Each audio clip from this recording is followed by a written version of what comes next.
Mais uma vez, bom dia a todos. Noch einmal guten Morgen für alle. Hoje é minha vez, então, de trazer a palavra. Heute bin ich dran, das Wort zu bringen. Eu acho que foi na terça que eu comecei a pensar mais ou menos o que eu traria hoje. Ungefähr am Dienstag, da habe ich darüber nachgedacht, was ich heute bringe. Aí eu estava lendo um plano da Bíblia que eu tento ler todos os dias, não, nem sempre consigo ler todo dia. Ich habe einen Bibelplan gelesen, den ich fast jeden Tag lese.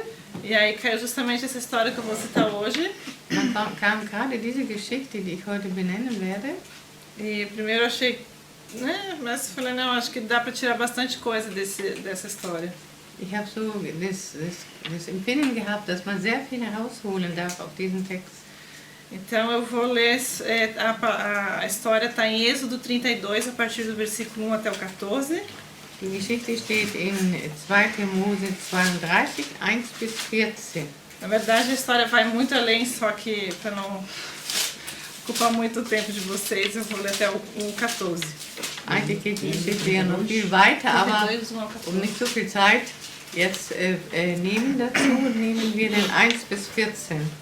E o tema da minha palavra hoje é o que nos impede de ter uma intimidade com Deus. Und das Thema von unserer Predigt heute ist, was hindert uns, eine Intimität mit Gott zu haben? Eu gosto muito de falar sobre isso, sobre a intimidade com Deus. Ich spreche gerne über die Intimität mit Gott.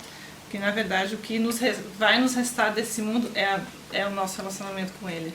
In der Wahrheit, das, was in dieser Welt bleibt, wirklich ist die Intimität mit Gott. Então eu vou começar lendo. Você quer que eu leia versículo por versículo ou você lê o texto todo? Lê o texto todo e daí eu leio o texto todo. O povo, ao ver que Moisés demorava a descer do monte, juntou-se ao redor de Arão e lhe disse: Venha, faça para nós deuses que nos conduzam, pois a esse Moisés, o homem que nos tirou do Egito, não sabemos o que lhe aconteceu. Respondeu-lhes Arão: Tirem brincos de ouro de suas mulheres, de seus filhos e de suas filhas e tragam-nos a mim. Todos tiraram os seus brincos de ouro e os levaram a Arão. Ele os recebeu e os fundiu, transformando tudo num ídolo que modelou em uma ferramenta própria, dando-lhe a forma de um bezerro. Então disseram: Eis aí os seus deuses, ó Israel, que tiraram vocês do Egito. Vendo isso, Arão edificou um altar diante do bezerro e anunciou: Amanhã haverá uma festa dedicada ao Senhor. Na manhã seguinte, ofereceram holocaustos e sacrifícios de comunhão. O povo se assentou para comer e beber e levantou-se para se entregar à farra. Então o Senhor disse a Moisés: Desça, porque o seu povo que você tirou do Egito corrompeu-se. Muitos depressa se desviaram daquilo que lhes ordenei e fizeram um ídolo em forma de bezerro. Curvaram-se diante dele, oferecendo-lhe sacrifícios e disseram: Eis aí, ó Israel, os seus deuses que tiraram vocês do Egito. Disse o Senhor a Moisés: Tenho visto que este povo é um povo obstinado. Deixe-me agora para que a minha ira se acenda contra eles e eu os destrua. Depois farei de você uma grande nação. Moisés, porém, suplicou ao Senhor, o seu Deus, clamando: Ó Senhor, por que se acenderia a tua ira contra o teu povo, que tiraste do Egito com grande poder e forte mão? Porque diriam os egípcios, os egípcios, foi com intenção maligna que ele os libertou, para matá-los nos montes e bani-los da face da terra? Arrepende-te do fogo da tua ira, tem piedade e não tragas este mal sobre o teu povo. Lembra-te dos teus servos Abraão, Isaque e Israel, aos quais juraste por ti mesmo: farei que os seus descendentes sejam numerosos, como as estrelas do céu, e lhes darei toda a terra que lhes prometi, que será tua herança para sempre. E sucedeu que o Senhor arrependeu-se do mal que ameaçara trazer sobre o povo. Aqui está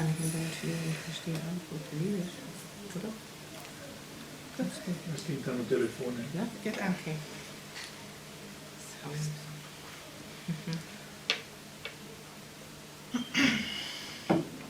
Als Mose so lange Zeit nicht vom Berg herabkam, versammelten sich die Israeliten bei Aaron und forderten ihn auf: Los, mach uns Götter für du. Sie sollten uns voranziehen und den Weg zeigen. Wer weiß, was diesem Mose zugestoßen ist, der uns aus Ägypten herausgeführt hat. Aaron schlug vor: Eure Frauen und Kinder sollen ihre goldenen Ohrringe abziehen und zu mir bringen. Dann nahmen sie alle Israeliten ihre Ohrringe ab, brachten sie Aaron Er nahm den Schmuck entgegen, schmolz ihn und goss daraus ein goldenes Kalb. Anschließend gab er ihm den Mantel, Meißel, die endgültige Form. Als es fertig war, schrien die Israeliten, das ist unser Gott, der uns aus Ägypten befreit hat.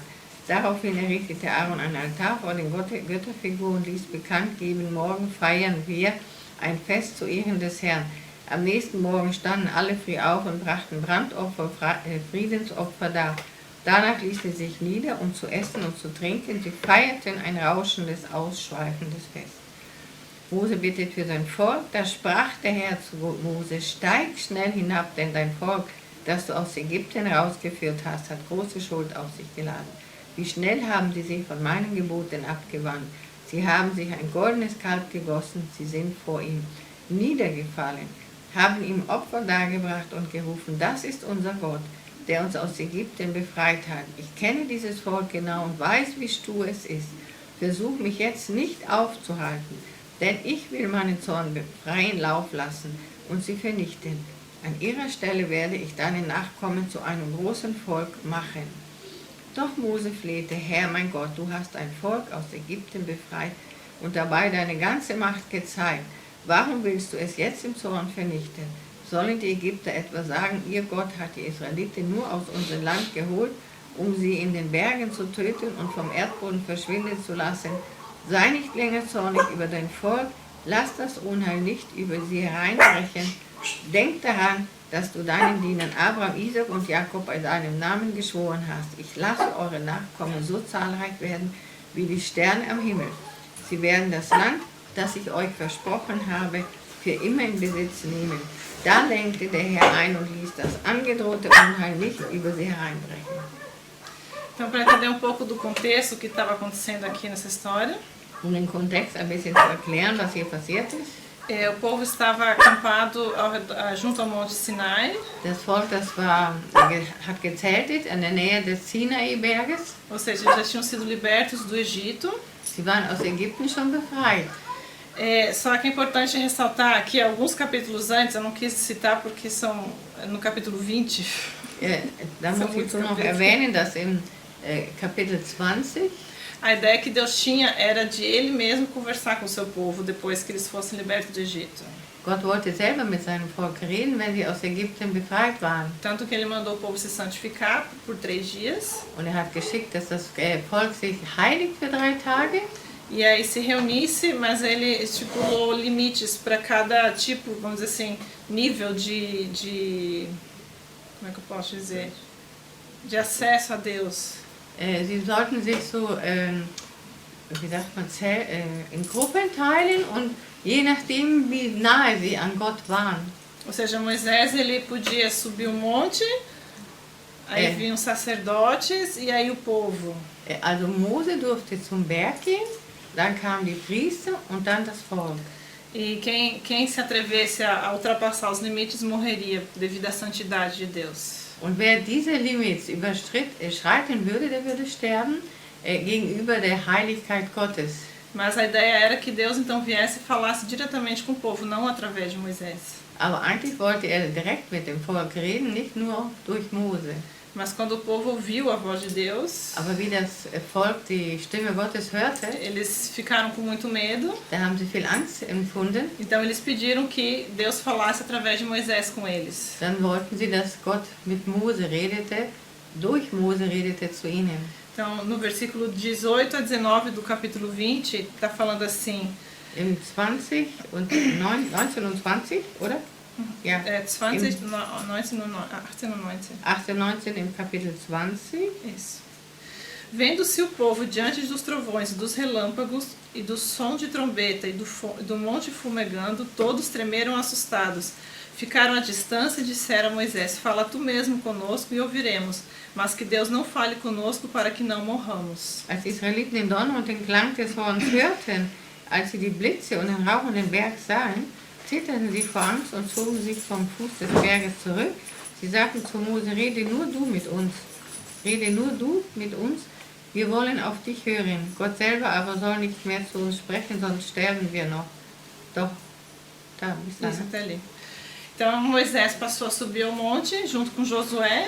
Mose ging dann auf den Berg mit Josua Só que Josué ia até metade, depois Moisés subia um pouquinho mais. Josua Josua. Josua ging bis zur Hälfte und Mose ging noch etwas höher. E Arão, então, era a pessoa que ficava responsável pelo povo. Und Aaron, der war dann verantwortlich für das Volk. Então aqui, Moisés ele passou 40 dias no Monte Sinai. Mose war 40 Tage am Berg Sinai. E onde Deus estava instruindo ele como que ele queria que fosse o tabernáculo, como que ele queria que fossem as regras de holocausto para a remissão dos pecados. Und Gott hat ihn dann gecoacht, wie alles sein sollte, das Tabernakel und die Opferdarbringungen und so weiter. E nesses 40 dias também foi quando Deus deu as tábuas dos 10 mandamentos. Und in diesen 40 Tagen hat Gott auch die Gesetztafeln gegeben. Então isso acontece do capítulo 20 ao 31. 20 bis 31, da geschieht das alles. E aí acontece então isso que a gente leu agora. Und dann passiert dazwischendrin das, was wir jetzt lesen. Então o povo Schauen. O povo eles estavam, Moisés, como falei, Moisés já estava 40 dias no Monte Sinai. Wie wir schon hörten, Mose war 40 Tage am Sinai. E eles não sabiam o que tinha acontecido com Moisés. Sie wussten nicht, was mit Mose passiert ist. Então eles foram até Arão, que era o líder ali. Sie sind dann zu Aaron gegangen, der stellvertretende Leiter war. E pediram então que Arão fizesse um Deus para eles, porque eles não sabiam mais o que tinha acontecido com Moisés. Dann wollten sie, dass Aaron ihnen einen Gott fabrizierte, weil sie nicht wussten, was mit Mose passiert ist. Então Arão mandou que todos os enfeites das mulheres e das filhas fossem entregues a ele. Dann hat Aaron gesagt, dass sie allen Schmuck von den Müttern und Töchtern ihm abgeben sollen. E aí ele fundiu tudo Hat das alles geschmolzen e fez então um bezerro de ouro. und hat ein goldenes Kalb daraus gemacht. Aí Deus, sabendo disso, mandou que Moisés descesse logo porque o povo tinha se corrompido. Gott hat das gesehen und dann hat er gesagt, Mose, geh gleich runter zu ihnen, weil da ist was Falsches reingekommen in das Volk. É importante também ressaltar que a intenção de Deus era que Deus até tinha se arrependido. A gente vê que Deus se arrependeu. Interessant, dass Gott es gereut hat. Ele manda Moisés, ele fala assim, vai lá, eu vou destruir com todo mundo e de você eu vou criar uma nova geração. Er hat gesagt, dann werde ich alle zerstören und ich werde von dir eine neue Generation machen. Ou seja, isso tocou o coração de Deus tão forte Das hat das Herz Gottes so stark berührt. que ele nem se preocupou com a promessa que ele tinha dado a Abraão, Isaac e Jacó, no caso. Er hat sich gar nicht Sorgen gemacht über die ganzen Verheißungen, die Gott Abraham und Jakob und Josef gegeben hat. Mas Moisés, ele tinha uma certa ousadia. Aber Mose hatte eine bestimmte Mut. E tentou argumentar com Deus, porque eu sempre acredito que a gente não tem que argumentar com Deus, mas ele argumentou com Deus. Ich denke, man kann nicht mit Gott argumentieren, aber er hat das getan, er hat argumentiert mit Gott, E sie auseinandergesetzt. lembrou da promessa. Und er hat ihnen erinnert an die Verheißungen. E ele realmente se arrependeu e decidiu não exterminar com todos. Und dann hat Gott sich darüber bereut und er hat denn doch nicht alle zerstört. Então Moisés desceu do monte. Mose ist wieder runtergegangen von dem Berg. E aí ele perguntou para Arão o que tinha acontecido. Und hat den Aaron gefragt, was ist passiert? Aí Arão meio que tentando dar uma desculpa, tipo, não é minha culpa. Und Tirar o corpo fora. Und der Aaron, der hat sich ganz schön rausgeredet, er wollte nicht die Schuld dafür haben. Aí ele falou assim, eles queriam Deus, aí trouxeram o ouro, eu joguei ali e saiu o bezerro. Sie wollten einen Gott haben, dann haben sie mir den Schmuck gegeben und dann ist ein Kalb daraus entstanden. Então Moisés, ele reuniu todo mundo e falou, aqueles que são pelo Senhor... Dann hat Mose alle versammelt und hat gesagt, die wirklich für den Herrn sind.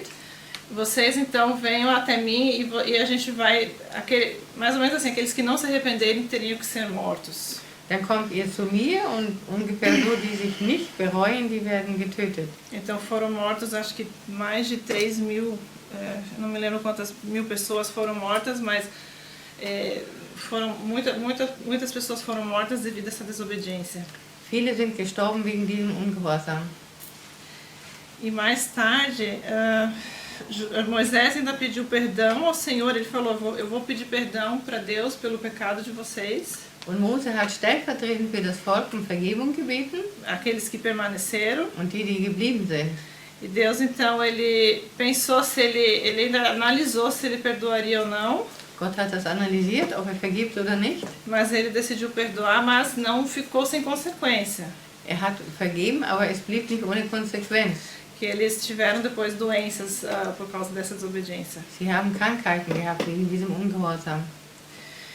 Mais tarde, Moisés teve que subir de novo ao monte, porque na raiva que Moisés tinha, ele destruiu com as tábuas os 10 mandamentos. Aus Wut über das, was alles geschehen ist, hat er die Tafeln zerstört. Und dann ist er später wieder auf den Berg Então gegangen. ele subiu ao monte agora com o povo, vamos dizer assim, santificado. Mit dem Volk, das sich wieder, also im Hintergrund das Volk, das sich geheiligt hat. E aí Deus de novo instruiu ele com relação ao tabernáculo. Und dann hat Gott ihm wieder die Richtlinien gezeigt im Blick auf die Bundeslade, die Stiftshitze. E deu de novamente as tábuas dos 10 mandamentos. Und hat ihm nochmal diese Tafeln mit den 10 Geboten gegeben. E ordenou então que se fizessem ofertas. Und hat ihm das Gebot gegeben, dass sie Gaben, Opfergaben Mas machen. aquele que sentia no coração que doasse, não É. assim, você tinha que sentir no coração que era para ofertar. Du musstest das in deinem Herz spüren, dass du das geben sollst. E essa oferta então eles receberam. Und dieses haben sie bekommen. E era tanta oferta Es waren so viele Gaben, que Moisés teve que falar, não precisa mais, pode parar por aí que já ultrapassou o que eles precisavam. dann musste Mose sagen, so jetzt hört auf zu geben, das ist schon weiter als das, was wir jetzt gebraucht haben. E mais ponto que eu queria ressaltar, Und ich möchte noch einen Punkt hervorheben, que quando Moisés se encontrou, ele tinha ainda também uma tenda do encontro, que ele chamava que era a tenda do encontro quando ele ia orar, quando ele, não era quando ele subia no monte, mas ele tinha uma tenda que chamava tenda do encontro. hatte noch ein Zelt, das war ein Zelt der Begegnung. E ali era onde também ele pedia perdão pelos pecados do povo. Und da hat er auch um Vergebung gebeten für die Sünden des Volkes. E aí parece que sempre tinha uma nuvem ali, então o povo sabia que Moisés estava falando com Deus. Da war dann so eine Wolke davor und dann wussten die Menschen, Mose redet gerade mit Gott. E enquanto Moisés falava com Deus, Während Mose mit Gott redete, o povo adorava. da hat das Volk angebetet. Então a gente já vê uma diferença com a primeira vez que Moisés foi ao Monte Sinai. Dann sehen wir schon einen Unterschied mit der ersten Episode, als er zum Sinai ging. Por isso que é um texto meio longo. Ein bisschen lang der Text, E mais alguns pontos a gente pode tirar dessa história, aber wir können ein paar Punkte lernen aus dieser Geschichte. que enquanto Deus estava falando com Moisés, ele não estava falando com o povo. Während Gott mit Mose redete er nicht mit dem Volk. E é um perigo para a nossa vida se a gente coloca intermediários para ter um relacionamento com Deus. Und es ist gefährlich, wenn wir Zwischenmenschen haben, um eine Verbindung mit Gott Porque a aufzubauen. Bíblia fala que Jesus é o único caminho que leva a Deus. Weil die Bibel sagt, Jesus ist der einzige Weg, der zu Gott führt. E às vezes a gente fica dependendo de um pastor, a gente depende de um missionário Oftmals machen wir uns abhängig von einem Pastor oder einem Missionar, para ouvir a voz de Deus. um die Stimme Gottes zu hören. Não está errado quando você precisa de oração, de pedir oração, intercessão por você, né? Es ist natürlich nicht falsch, wenn du jemand bittest, für dich zu beten. Mas é perigoso quando você fica só dependente da pessoa, Es ist aber gefährlich, wenn du dich von so einer Person abhängig machst. porque o homem ele é falho, Jeder Mensch ist fehlerhaft. então a gente tem que... E o propósito é que cada um tenha o seu relacionamento com Deus. Und es ist wichtig, dass jeder seine Beziehung zu Gott hat. Então eu tive que aprender isso. Ich musste das lernen. Foi um tempo na minha vida que eu realmente dependia muito, até decisões que eu tinha que tomar da opinião de um missionário. Ich habe eine Zeit in meinem Leben gehabt, wo ich mich sehr basiert habe auf das Denken von einem bestimmten Missionar. Que eu sou grata que Deus realmente usou ele muito na minha vida, me mostrando muitas coisas que eu estava cega. Natürlich hat Gott ihn sehr gebraucht in meinem Leben, um mir Dinge zu zeigen, wo ich blind war. Mas teve um tempo que eu dependia demais. Qualquer coisinha que eu fizesse, eu tinha que ligar e eu só sentia paz se ele falasse, não, faz, é assim, assado. Eine gewisse Zeit musste ich ihn dann anrufen und ich hatte dann Frieden, wenn er gesagt hat, ja, das ist gut oder auch nicht. Mas na verdade isso não, a gente não tem que depender das pessoas, porque o único que a gente tem que depender é de Jesus. Aber in der Wahrheit dürfen wir von Menschen nicht abhängig sein. Der einzige, von dem wir abhängig sind, ist Gott und Jesus. Isso. E aqui o povo ficou então 40 dias sem ouvir a voz de Deus. Das Volk war 40 Tage ohne die Stimme Gottes zu hören. E quando a gente fica um tempo sem buscar a presença de Deus, Und wenn wir eine Zeit sind, ohne die Gegenwart Gottes aufzusuchen, porque a busca pela presença dele deve ser constante, denn das Suchen seiner Gegenwart, die muss immer sein, então a gente pode cair na tentação de colocar outras coisas no lugar de Deus na nossa dann vida. können wir in die Versuchung kommen, dass wir andere Dinge in unser Leben tun, die nicht dahin gehören. É, não estou falando de ídolos de imagens, Ich rede jetzt nicht von Images, imagens, Imagens, Bilder.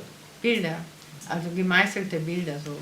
também, na Figuren, verdade, né? figuren, Claro, ja. também, porque imagens Só. também não. Deus ele quer ser prioridade e ele não precisa de imagens pra gente ter acesso a ele. Gott hat und möchte die Priorität haben und man braucht keine Bilder und keine Statuen haben, um seine Gegenwart darzustellen. Mas ídolo também pode ser tudo, é tudo aquilo que a gente coloca como prioridade número 1 na nossa vida.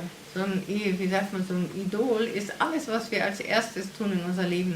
Pode ser a família, Es kann sogar die Familie sein, o trabalho, die Arbeit, der Job o lazer, oder auch die Freizeit redes sociais, oder die Medien, internet. Internet. Mas um que é bem perigoso Eins, was sehr gefährlich é o nosso próprio eu, ist unser eigenes Ich, é a nossa própria vontade. unser eigener Wille. Porque se a gente deixa a nossa própria vontade como prioridade, Wenn wir unseren eigenen Willen mit der Priorität geben, a gente acaba agindo na carne e não no espírito. dann handeln wir in dem Fleisch und nicht im Geist. E, consequentemente, a gente toma decisões com base nas emoções e não nas orações. Und dann nimmt man oft oder man fällt falsche Entscheidungen.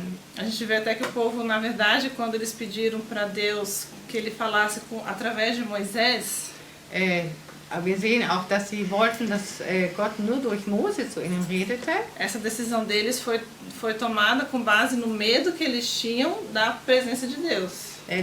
Diese Entscheidung haben sie getroffen vor Angst vor der Gegenwart Gottes. Então não foi uma decisão espiritual, vamos dizer assim, Es war keine geistliche Entscheidung, mas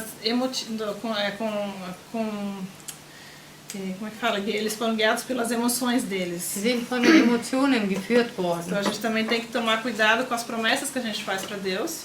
Und da müssen wir aufpassen mit den Verheißungen, die wir Gott machen, versprechen. Porque muitas vezes elas podem ser tomadas com base nas nossas emoções. Denn es passiert oft, weil wir uns auf unsere Emotionen basieren. E eu creio que aqui o povo também abriu uma brecha para Satanás quando eles decidiram ouvir através de um intermediário e não diretamente de Deus. Und hiermit hat das Volk eine Spalte geöffnet, weil sie lieber von einem Menschen dazwischen haben wollten und nicht direkt sich mit Gott verbinden. Porque justamente enquanto Deus falava sobre o tabernáculo, que seria um lugar que representaria a presença de Deus, Während Gott von der Stiftshütte geredet hat, es sollte ein Ort sein, wo die Gegenwart Gottes ganz sichtbar vorhanden ist, onde eles seriam perdoados pelos pecados deles. wo sie auch die Vergebung bekommen für ihre Sünden. E seria, no caso, o tabernáculo, justamente enquanto Deus falava com Moisés sobre isso, eles foram induzidos a pedir um outro Deus, que seria o bezerro. Während Mose mit Gott geredet hat, da waren sie verführt, dass sie sich dieses goldene Kalb gemacht haben. Então, imagina assim que Satanás aproveitou da insatisfação do povo para impedir ou atrasar a construção do tabernáculo. Also diese Unzufriedenheit des Volkes hat der Satan benutzt, ne, um das zu verspäten, dass Gott diese Stiftshütte errichtet, diesen Ort der Gegenwart Gottes in ihrer Mitte. Outro ponto que Arão ele ficou responsável pelo povo enquanto Moisés estava no monte. Das andere Punkt ist, Aaron war verantwortlich für das Volk, während Mose auf dem Berg war. Se Arão talvez tivesse se posicionado, Wenn der Aaron eine richtige Position ergriffen hätte, isso não teria acontecido. dann wäre das nicht passiert. Então, às vezes, Deus ele te dá a unção, te dá a autoridade, Manchmal gibt Gott dir die Salbung und die Autorität, que foi Deus que escolheu Arão como responsável. weil Gott hat den Aaron ausgesucht als Stellvertreter. Então, a gente tem que se posicionar. Wir müssen eine Position ergreifen. E Arão, na verdade, ele fez o contrário. Quando ele foi confrontado por Moisés, Und Aaron hat genau das Gegenteil gemacht, als er von den Mose konfrontiert wurde. ele tentou tirar o corpo dele fora. Dann hat er sich rausgeredet. Aí botou a culpa no povo Dann hat er die Schuldzuweisung dem Volk gemacht, e zu dem Volk gemacht disse, né, que o bezerro saiu dali daquele jeito. und gesagt, das ist so entstanden. Ne? Mas Die Deus, wollten das. Ne? mas Deus ele também permite que certas coisas aconteçam, Aber Gott erlaubt auch, dass bestimmte Dinge passieren. porque assim a gente pode também ver o caráter das pessoas e ver quem é quem. So kann man auch den Charakter einer Person erkennen und man weiß, wer ist. E com a criação desse ídolo, Und mit dieses Errichten von diesem Idol, o povo ele se corrompeu e houve uma grande confusão ali. da hat das Volk sich beschmutzt und es war ein großes Durcheinander. A Bíblia fala aqui que eles começaram a beber, a comer, beber e se entregaram à farra. Und die Bibel sagt, dass fingen an zu trinken und essen, trinken und viel gefeiert, also weltliche Feste, könnte man sagen. E ali no versículo 25, Und 25, a palavra diz assim, 25 de Ja. 32, passa? No capítulo 32.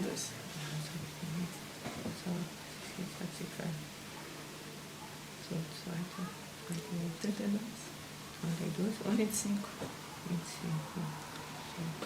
Moisés viu que o povo estava desenfreado e que Arão o tinha deixado fora de controle, tendo se tornado objeto de riso para os seus inimigos.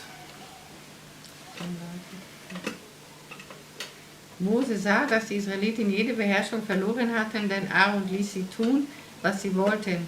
Nun hatte Israels Feinde Grund zum Spott. Ou seja, eles se tornaram um péssimo testemunho para aqueles que viam eles de fora, Sie waren ein ganz ungutes oder schlechtes Zeugnis für die, die sie beobachtet haben. porque eles eram conhecidos como o povo de Deus, o Deus vivo. Sie waren ja bekannt als das Volk des lebendigen Gottes.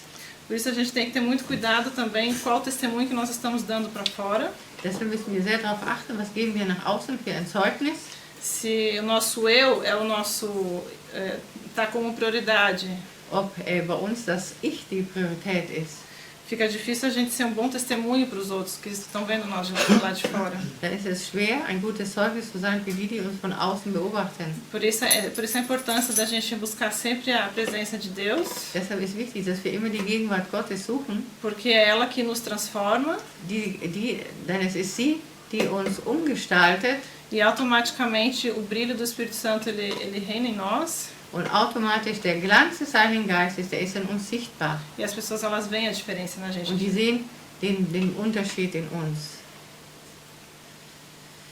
E a gente vê que na segunda vez que Moisés subiu ao Monte Sinai, Und das zweite Mal, wo sie zum Monte Sinai gegangen sind, quando ele voltou, wie er zurückkam, o rosto dele resplandecia de tal forma da hat sein Angesicht so geglänzt, que ele tinha que usar um véu, er musste ein Tuch vors Gesicht benutzen, porque o brilho que ele tinha era muito forte. denn der Glanz war so stark.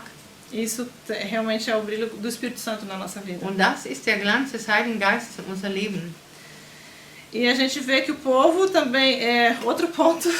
Und der andere Punkt, As críticas que o povo fazia a Moisés, und die Kritik, die das Volk Mose gegenüber machte, eles então criticavam, und sie haben kritisiert, ao invés de esperar com paciência, eles sabendo que Deus estava falando com Moisés, anstatt dass sie gewartet hätten, was Gott zu Mose redete, eles então ficaram criticando dann haben sie nur kritisiert e pediram que Arão fizesse um Deus para eles. und dann haben sie gebeten, dass Aaron einen Kalb für sie macht.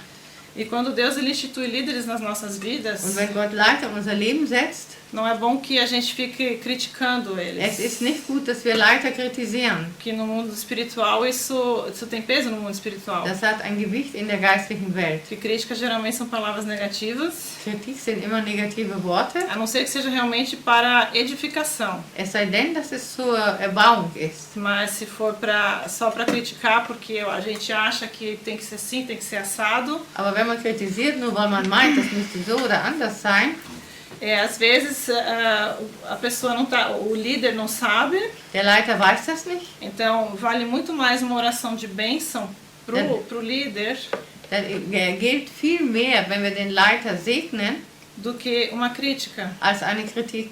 Eu tenho que reconhecer que eu fui uma das... Eu critiquei bastante Ich muss das bekennen, dass ich auch viel kritisiert habe. e pedi perdão a Deus. Ich habe Gott um Vergebung gebeten. Quando uma vez na nossa aula de teologia a gente teve um pastor que falou a respeito disso. In unserer Theologiestunde, da hat mal ein Pastor darüber geredet. Ele recebeu uma ordem, eles estavam fazendo células nas casas Sie haben so Zellen gemacht in den Häusern. e estava dando tudo muito certo, estava vindo muita gente, estava crescendo, Es war alles schön und da kamen viele Leute, es wuchs. mas o pastor decidiu que não era mais para fazer. Aber der Pastor hat gesagt, das sollen sie nicht mehr machen. E ele não entendeu, ele ficou revoltado com isso. Und er war dann revoltiert, hat sich aufgebäumt dagegen. E eu não lembro se ele comentou com outras pessoas a respeito, comentou com outras pessoas também a respeito disso, que ele achava que estava errado. Er hat gesagt, das ist falsch und hat mit anderen Leuten darüber geredet. Só que ele não falou, nunca falou nada para o pastor. Aber hat nie dem Pastor was gesagt. E ele percebeu que durante 6 meses, se eu não me engano, ele não ouvia mais a voz do Espírito Santo. Und so ungefähr, soweit ich es mir erinnern kann, 6 Monate hat er nicht mehr die Stimme des Heiligen Geistes gehört. Até que ele reconheceu Bis er das erkannt hat, que estava errado, mesmo que o pastor estivesse errado, dass auch wenn der Pastor falsch war, Deus instituiu autoridade para o pastor. Gott hat die Autorität dem Pastor gegeben. Então ele pediu perdão Dann hat er Vergebung gebeten e Deus voltou a falar com ele. und Gott hat wieder zu ihm geredet. E outra pregação que minha irmã tinha mandado também aconteceu que começaram a criticar o pastor. Und meine Schwester hat mal eine Predigt geschickt, wo sie auch den Pastor kritisiert haben. Ele falou assim, vai reclamar com Deus, que foi Deus que me colocou aqui. Dann hat er gesagt, dann beschwer dich bei Gott, er hat mich hier hingestellt. Então Deus, que então ele reclamasse com a administração, como diz o pastor Cláudio Duarte. Und dann muss es mit der Führung sich beschweren. Porque eu reconheci que isso realmente no mundo espiritual tem um peso. Ich habe das erkannt, dass es wirklich in der geistigen Welt ein Gewicht hat. Outro ponto com relação a Arão é que também as pessoas não respeitaram Arão como líder. Und das andere war, dass auch das Volk den Aaron nicht respektiert hat als Leiter. Que é importante também respeitar quando Deus levanta uma pessoa como líder. Es ist wichtig, wenn Gott einen Leiter erhebt, dass wir die Person respektieren. Porque a gente não sabe Deus ele tem os seus planos, nós não sabemos quais. Gott hat seine Pläne, wir wissen nicht welche. Mas é sua vontade que tem que prevalecer. Aber sein Wille muss an der Oberhand bleiben. Então não adianta querer discutir com Deus. Es lohnt nicht, dass wir mit Gott diskutieren. Então Deus, e mais tarde, outro ponto, e o último, que Deus, quando ele exterminou, mandou, quer dizer, quando aqueles que não se arrependeram, eles saíram, foram exterminados. Der letzte Punkt ist die nicht auf Gott gehört haben, die wurden vernichtet. É como se tivesse havido uma limpa. Als wenn so eine Säuberung da war. Porque depois, mais tarde eles deram as ofertas. Später haben sie die Gaben gegeben. E as ofertas foram tantas que, na verdade, elas multiplicaram. Es waren so viel, dass sie sich multipliziert haben. Então, a gente tem que realmente olhar na nossa vida e ver o que está impedindo, o que nós temos que exterminar da nossa vida. Wir müssen wirklich in unser Leben hineinschauen und gucken, was wir raustun müssen. Porque às vezes Deus ele quer derramar bênçãos para nós. Gott will uns oft Segen geben. Mas essas coisas que a gente não exterminou, elas estão impedindo a bênção de chegar até nós. Und diese Sachen, die wir nicht rausgetan haben aus unserem Leben, die behindern uns, dass Gott uns nicht so segnen kann, wie er uns segnen möchte. Mas a boa notícia é que Deus ele é um Deus misericordioso. Aber die gute Nachricht ist, dass er ein barmherziger Gott ist. Ele nos olha através do sangue de Jesus. Er schaut uns an durch das Blut Jesu. E cada dia é dia de recomeço. Und jeder Tag ist ein Tag mit neuen Anfang. E que a gente possa então fazer uma autoanálise. Und dass wir eine Analyse machen von uns selber. Isso é uma coisa que todos têm que fazer todos os dias. Das müssen wir jeden Tag machen, alle. Porque a gente sempre pode cair na tentação de deixar o nosso eu falar mais alto do que o espiritual. Wir kommen immer wieder in Versuchung, dass unser Ich lauter redet als das Geistliche. E isso acaba prejudicando a nossa vida com Deus. Und das schadet das Leben mit Gott. E o testemunho também perante outras pessoas que não conhecem a Deus. Und auch das Zeugnis von Menschen, die nicht Gott kennen. E que nós possamos então tomar Deus como nossa prioridade. Und dass wir Gott als unsere Priorität einsetzen. Investir na nossa intimidade com Deus. Und wirklich investieren in unsere Intimität mit Gott. Porque, como eu falei antes, é o que vai restar de nós quando Jesus voltar, ou se a gente morrer antes, é o nosso relacionamento com Ele. Was ich eben gesagt habe, das wird uns übrig bleiben, wenn am Ende der Zeiten die Intimität mit Gott. Amém. Amen. Ich würde noch gerne eine kleine Sache ergänzen. Ela quer minha mãe quer acrescentar algo. Wir waren vergangene Woche bei einem älteren Ehepaar. Estivemos a semana passada com um casal mais idoso. Die waren früher in unserer Mission. Eles estiveram antigamente na nossa missão. Und sie waren wirklich ein Segen in unserer Mission. E eles foram realmente uma bênção na nossa missão. Dieser Mann, der hat sehr viele Segensspuren hinterlassen. Ele deixou muitos rastros de bênção. Und ich muss auch mal hinfallen. Und wir hatten dieses Bedürfnis. E nós tínhamos essa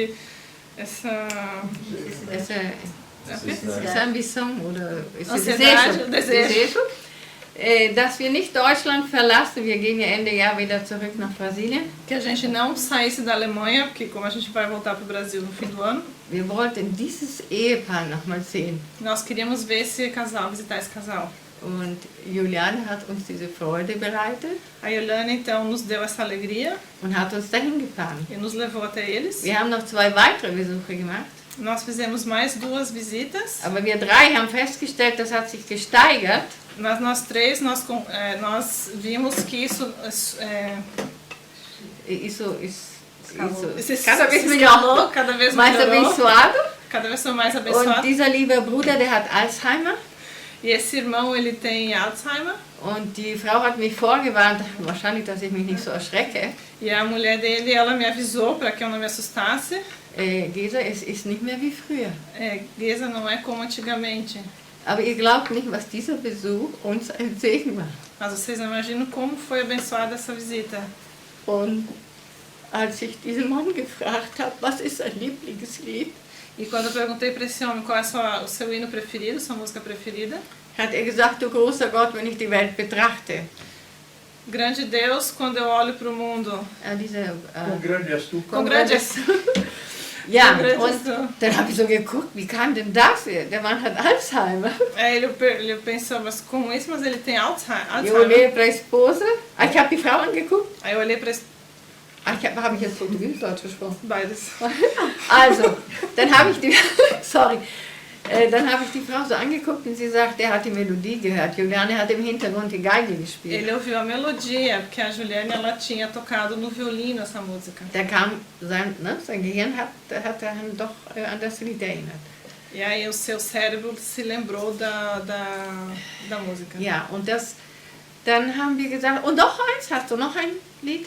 Dann aí ele perguntou, você tem mais uma música? Dann hat er gesagt, Jesus nur alleine. Aí ele falou, Jesus, somente tu. Und wir kennen das von Kind an, dieses E nós conhecemos desde a infância essa Dann música. hat jemand das rausgesungen, wir haben das auch gesungen. Aí a gente cantou também essa música. Wir haben am Schluss eine Gebetsgemeinschaft gehabt. Aí tivemos um momento de oração no final. Und da hat er ein Gebet gemacht. Aí ele fez uma oração. Ich habe das aufgenommen. Eu gravei.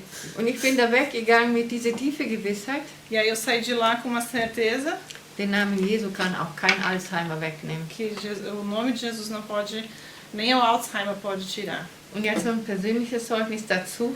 E para acrescentar um testemunho pessoal, Ich konnte die Nacht schwer einschlafen. eu não consegui dormir direito durante a noite. Ich musste weinen. Eu tinha que chorar. Und Ich war in so einem Kampf Eu estava numa luta, und da kam mir wieder dieses Lied von diesem Bruder Hecke, aí me veio essa música desse irmão, Jesus nur alleine.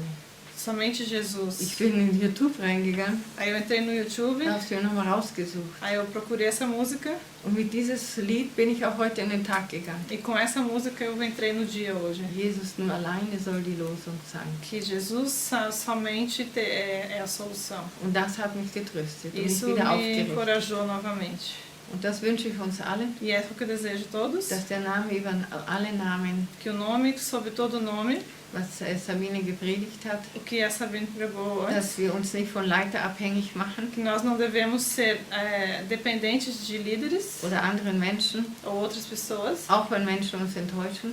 mesmo que as pessoas nos decepcionem, Aber Jesus ist der Name über alle Namen. mas Und Jesus é o nome que está sobre todo nome. Jesus nur alleine soll die Losung sein in unserem Leben. Que Jesus somente tem que ser a solução da nossa vida. Und was wir heute hier gesungen haben, E aquilo que nós cantamos hoje aqui, auch wenn das und das und das anders läuft, mesmo que as coisas saiam diferente, da sollen wir laut Halleluja singen. temos que cantar bem alto aleluia. Amen. Amém. Amen.